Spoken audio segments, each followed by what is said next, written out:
네, 포항에서 규모 5.4의 지진이 발생한 지 닷새째가 지났지만 여전히 주민들은 불안에 떨고 있습니다. 네, 잠잠하다가 어제 제법 큰 규모의 여진이 발생한 데다가 땅이 늪처럼 변하는 액상화 현상까지 나타나고 있어 추가 피해도 우려되는 상황입니다. 자세한 지진 상황 김재훈 기상전문기자 함께 알아보겠습니다. 어서 오세요. 네, 어서 오십시오. 안녕하세요. 네, 포항에서 규모 5.4의 강진이 발생한 지 이제 엿새째입니다. 주말에는 잠잠했었는데 어제 강한 여진이 발생하기도 해서 걱정됩니다. 현재 여진 상황 어떻습니까? 네, 어제 새벽 6시쯤 규모 3.6의 비교적 강한 여진이 발생한 이후에 여진이 좀 잠잠하다가 오늘 새벽에 다시 포항에서 여진이 발생을 했습니다. 여진 발생 시각은 오늘 새벽 5시 한 58분경이고 규모는 2.0으로 큰 흔들림은 관측이 되지 않았습니다. 여진이 발생한 것은 정확히 한 하루 정도 뒤에 발생을 했다 이렇게 볼 수 있겠습니다. 지난 15일 규모 5.4의 본진 이후에 포항에서는 여진이 총 59회 발생을 했습니다. 규모별로는 4.0 이상이 1회, 그리고 3에서 4 미만은 5회, 그리고 2에서 3 미만은 53회가 발생을 했습니다. 일단 여진의 빈도적인 측면에서는 지난 금요일을 기점으로 횟수가 크게 줄어들고 있습니다. 네. 지진 발생 이틀 뒤까지는 여진이 한 40여 분에 한 번꼴로 발생을 했었는데 금요일부터 현재까지는 총 10회, 그러니까 하루에 2번 정도 여진이 발생할 정도로 여진 발생 횟수가 큰 폭으로 줄어들었습니다. 다만 일요일과 월요일 새벽에 발생한 여진이 2차례가 발생을 했었는데 규모가 상당히 컸습니다. 경북 일대에서는 또다시 흔들림이 관측이 되기도 했었는데요. 분명 여진 횟수가 줄어드는 것은 좀 상당히 반가운 일이지만 대부분의 전문가들은 아직은 이 여진 상황을 좀 안심하기는 이르고 좀 더 상황을 지켜볼 필요가 있다 이렇게 얘기를 하고 있습니다. 네, 한편 진앙지 주변 땅이 늪처럼 변하는 액상화 현상이 나타나고 있는데요. 이 액상화라는 게 구체적으로 어떤 것이고 또 포항에서 왜 이런 현상이 관측됐는지 알려주시죠. 네, 먼저 액상화라는 현상은 말 그대로 땅이 액체처럼 변한다 이렇게 생각을 하시면 될 것 같습니다. 네. 지진처럼 강한 충격이 가해졌을 때 땅 속에 있던 지하수가 땅과 섞이게 되면서 마치 늪처럼 물렁물렁해지는 현상입니다. 좀 비유를 하자면 굳어가고 있던 땅에 물이 더해지면서 반죽처럼 땅이 변하고 이 지반이 그만큼 약해졌다 이렇게 생각하시면 좀 이해가 쉬울 것 같습니다. 이처럼 이 액상화가 일어나면 지하수가 땅 위로 분출하는 경우가 발생을 하게 됩니다. 이번 포항 지진의 진앙지 부근의 논 같은 경우도 이 수확을 마치고 메말라 가고 있던 땅 위로 물이 차올라 있는 것을 지금 확인이 되고 있습니다.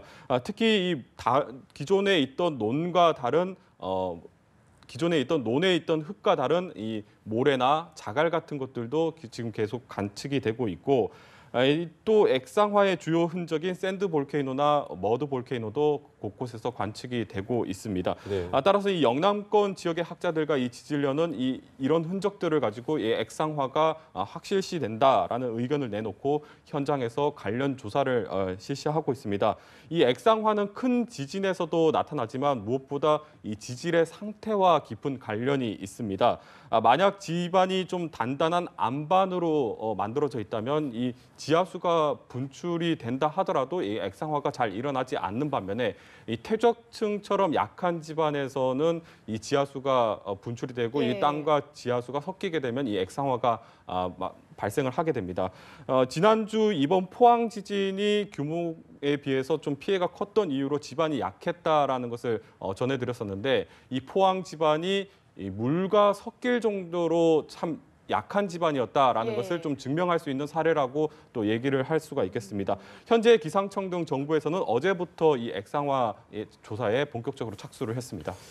네, 말씀하신 대로 액상화는 확인됐는데 우려되는 것이 만약 액상화가 광범위한 지역에서 발생했다면 나타난다면 발생하지 않아야겠지만 혹시라도 강한 여진이 올 때 더 큰 피해가 날지 궁금하거든요.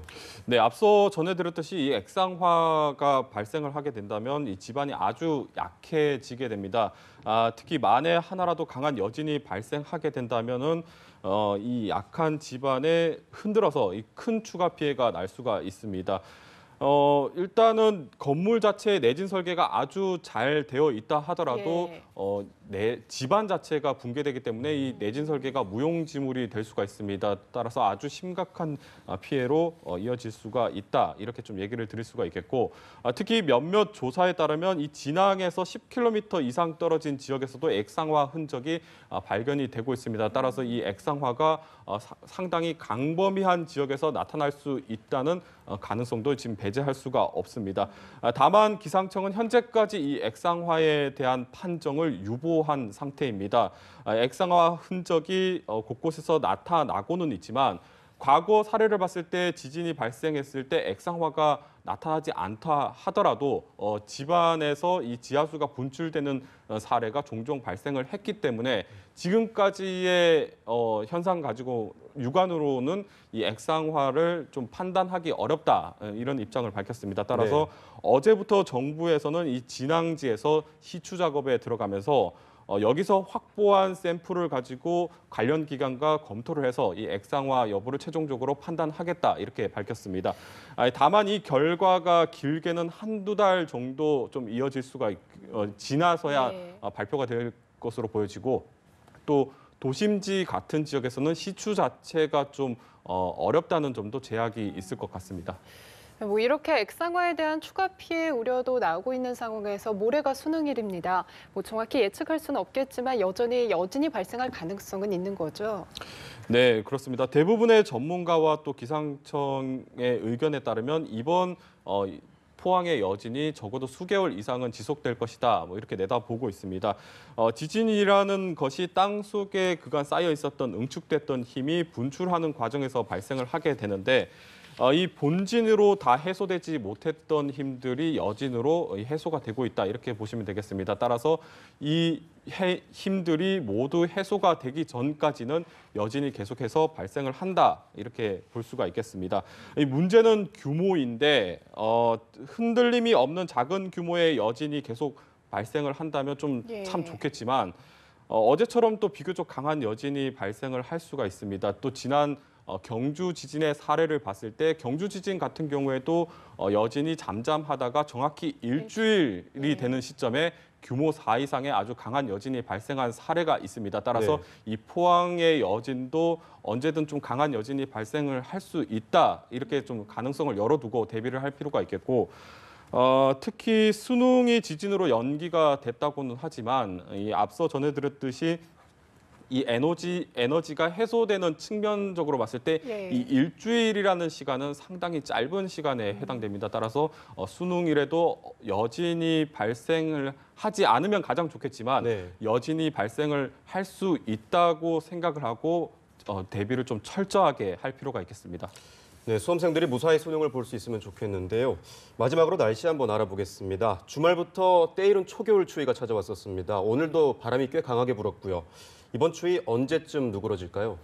네, 지난주부터 때 아닌 겨울 추위가 기승을 부리고 있습니다. 현재 한반도 주변의 공기 흐름이 정체돼 있습니다. 그러니까 기류가 상당히 막혀 있다 이렇게 볼 수가 있는데 따라서 이 연일 우리나라 상공으로 찬 공기가 계속해서 밀려오게 되면서 기온이 큰 폭으로 떨어지고 있습니다.